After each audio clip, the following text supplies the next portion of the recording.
Today maraming mangyayari, gagawa tayo ng chicken kebab sandwich. So gagawin natin fresh from scratch yung ating naan bread. Gagawa tayo ng tahini, ng hummus, ng ano pa ba?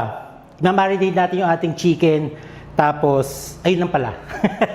So medyo maraming from scratch tayong gagawin. Simulan muna natin sa ating tahini.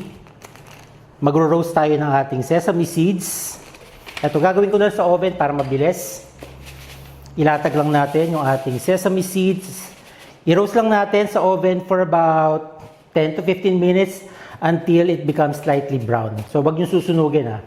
Wag nyo susunugin ha. So, habang nagaganap yung ating pagro-roast ng sesame seeds, i-marinate na natin yung ating chicken. So, mag-squeeze tayo ng lemon. So, lemon juice. Ito, tansyahan na lang guys. Tapos we have yogurt, salt, yung ating cumin. Ito yung nagpapasarap sa ating mga Mediterranean dish. And mahilig ako sa cumin. Gustong-gusto ko yung amoy niya. Kahit amoy kilikili siya. Pero masarap. And to add spice, maglalagay tayo ng cayenne pepper, freshly ground black pepper. Ano pa ba? Kung meron kayong curry powder, paprika, ayan, pwede kayong maglagay nun. Actually, meron akong curry powder, maglagay tayo. Buhusan natin isang pack. Aside sa flavor, nagbibigay siya syempre ng color sa ating chicken. Onion and garlic powder.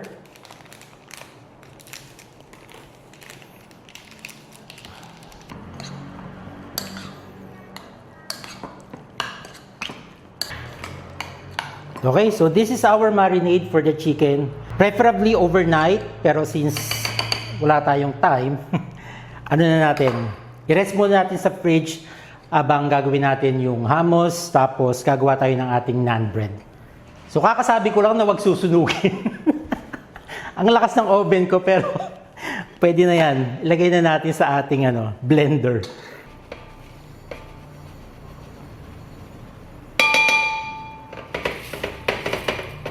Okay, sa ating blender, yan, meron na tayong sesame seeds, tapos lalagyan natin ng olive oil. So ito yung tahini na tinatawag.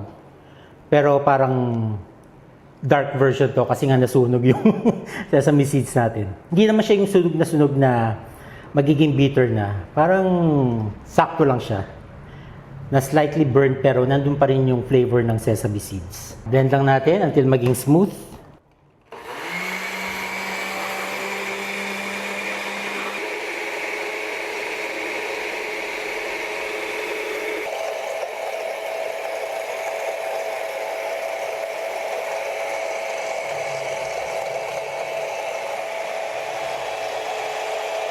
Ito na yung tahini natin na hindi natin ina-expect na maging brown.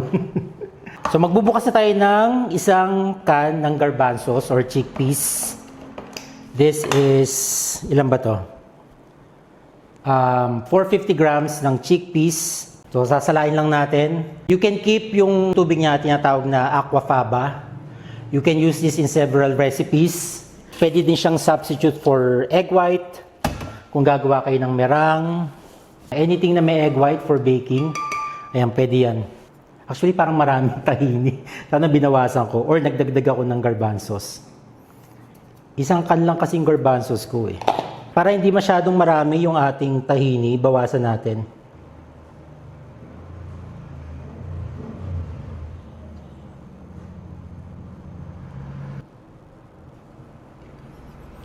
Yan, okay na siya. Nasison ko na ng salt. Lagyan natin ng lemon juice.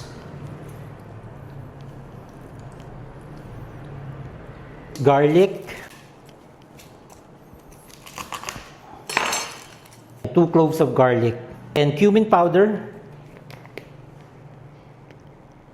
Yung consistency and texture magdedepend sa preference nyo. Ako gusto ko meron pa siyang medyo magaspang yung texture niya. Ayoko ng hummus na masyadong smooth.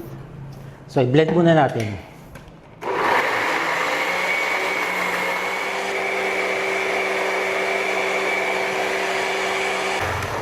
Okay, tikman natin.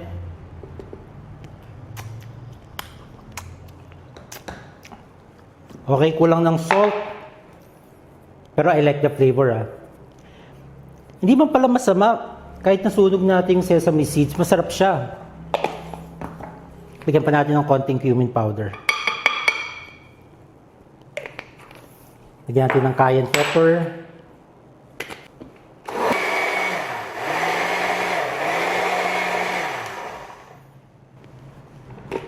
Okay.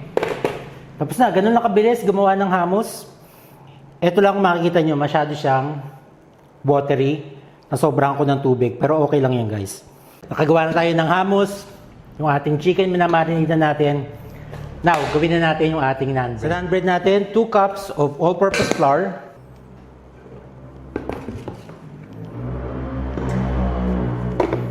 1 teaspoon of sugar. 2 teaspoons of salt. Ay! 1 teaspoon pala. 1 teaspoon of salt. Ang 2 teaspoon pala ay yung ating instant dry yeast. 2 teaspoons. And then 3 tablespoons ng olive oil. 1.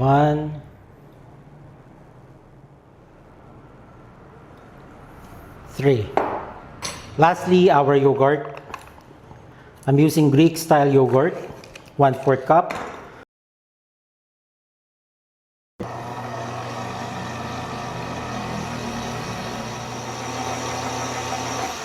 May kulang pala tayo. Half cup ng water. Kaya pala sabi ko parang hindi namumuo yung dough. Ayan. Half cup ng water.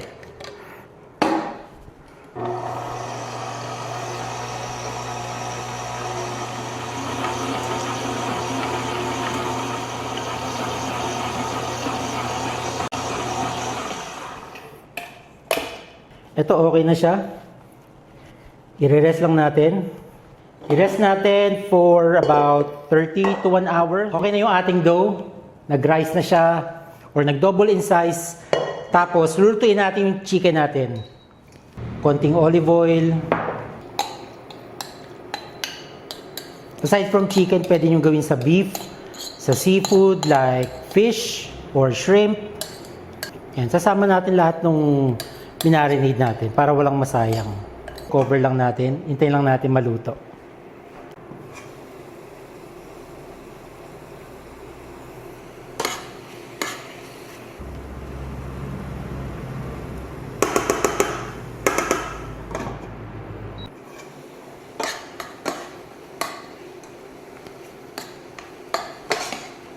Check natin kung luto na. Yan, luto na siya. Transfer na natin sa separate bowl.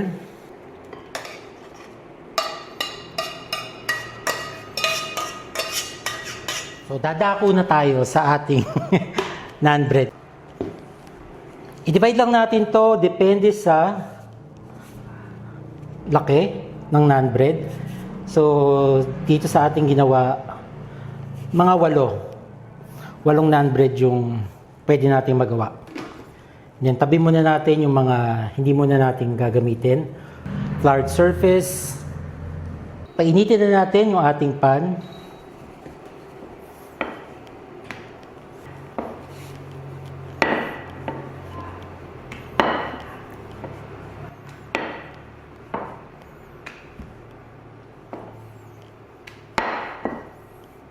Actually, naliliitan ako sa size niya. Pero since eto, na-divide na natin, pangatawan na natin. So, kung gusto niya mas malaki, siguro pwedeng 6 or 4.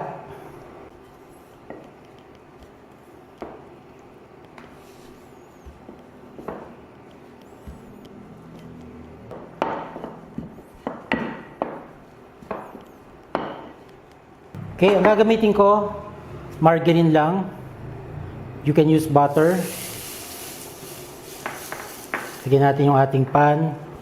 And then, yan. Lagyan natin yung ating naan bread. Lutuin lang natin on both sides ng mga 2 minutes. Basta until maging bubbly na siya. Tapos babalik ta rin na. So, ganun lang. Kabilis maluto ang ating naan bread. Okay, check natin. Ayun o, umaalsa na siya. Perfect. Baliktarin. Pag nabaliktad nyo na, siguro mga 1 minute na lang yan. Basta less than 2 minutes. Maluluto na yan.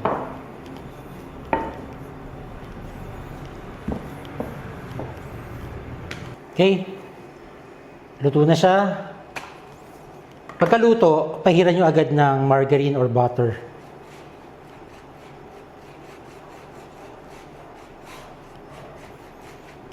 And then sa ating pan,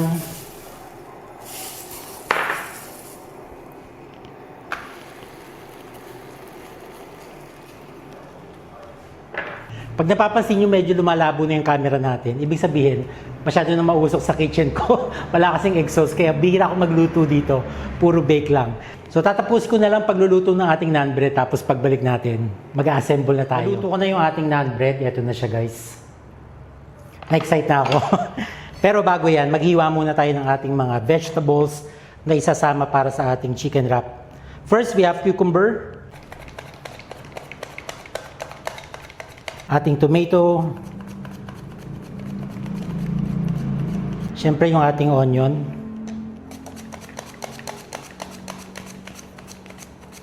and then mag-chop lang tayo ng parsley, pang-garnish natin sa vegetable, sa naan bread, sa chicken, ba't di nalalagyan sa hummus? Look at that. Ang bango niya. Malalaman mo yung texture pa lang niya na malambot siya, fluffy, magiging chewy siya sa bibig. Ang sarap niya. On its own, napakasarap. Etong hummus natin na masyadong malabnaw.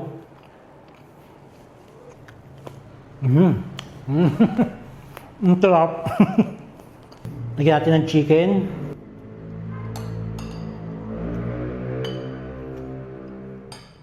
Lagyan natin ng hummus. Siyempre yung ating vegetable. Tomato. Onion. Cucumber. Look. Okay, let's go.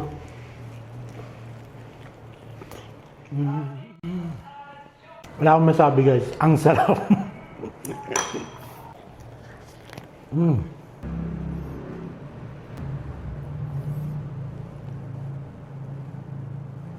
Ako kasi nahahappy ako pag maraming sibuyas, cucumber,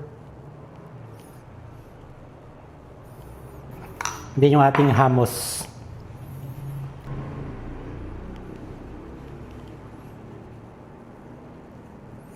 Let's go!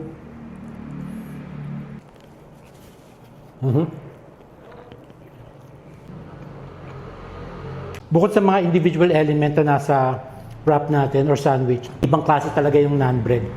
Ang sarap niya, ang sarap ng texture, malambot, chewy, fluffy.